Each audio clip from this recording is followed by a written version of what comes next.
My program is Black History, Past and Present. And I also want to say that I was very touched that you used my uncle's theme, A Mission from God, as your theme. And I'm very proud of you all, everybody who came up and presented, because it takes a lot of courage to get up and speak in front of a crowd. And one of my uncle's missions, of course, was to attack white supremacy on the college level 50 years ago, because then, 50 years ago, we could not attend an all-white college.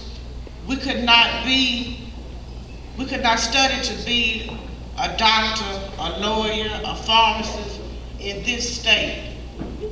And one of our problems today is the lack of school preparation.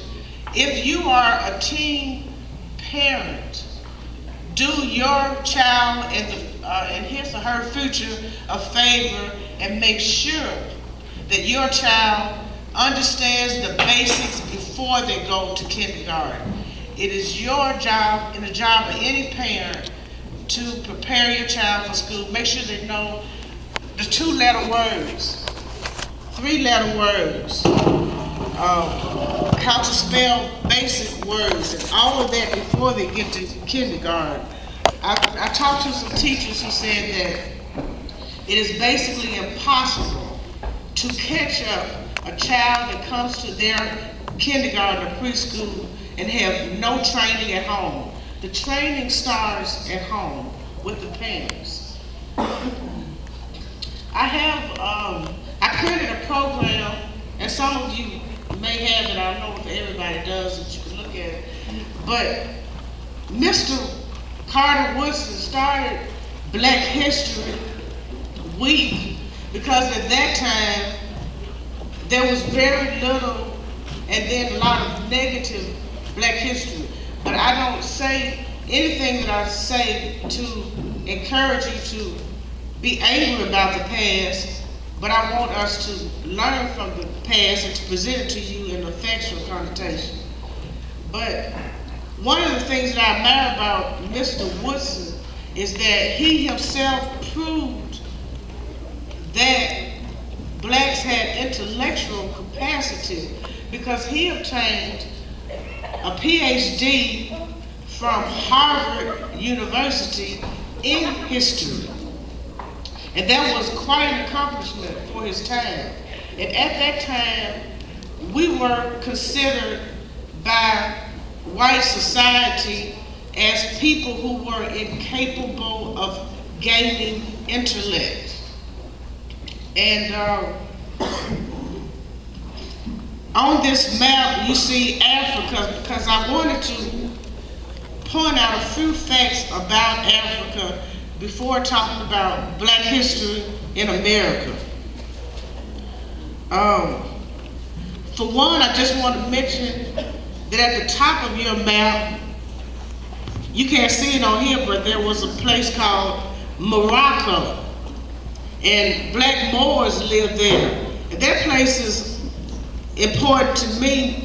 I have a niece who is 19 years old. She attends Hines Community College.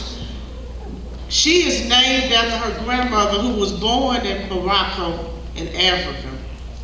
Her name is Kadia Spayi Aziz. This is a Muslim name, and her grandmother, of course, was Muslim.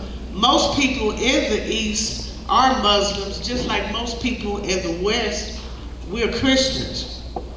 Well, the Moors conquered Spain, which is in Europe, right at the top of this program, for 500 years. One of the things about their leadership that really struck me as being very, very significant was the fact that under the leadership of the black Moors, we had a society that embraced universal education. Anybody, regardless of whether they were Muslim, Christian, or Jewish, and they could get an education. And also, they worked together, and there was respect for religion.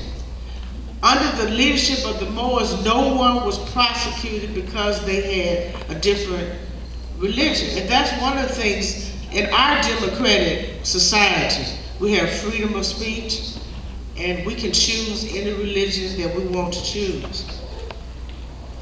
On the inside of the program, at the top, we have an image of Shaka Zulu. And I picked him as one of the people that I wanted to talk about because I know that everyone in this room knows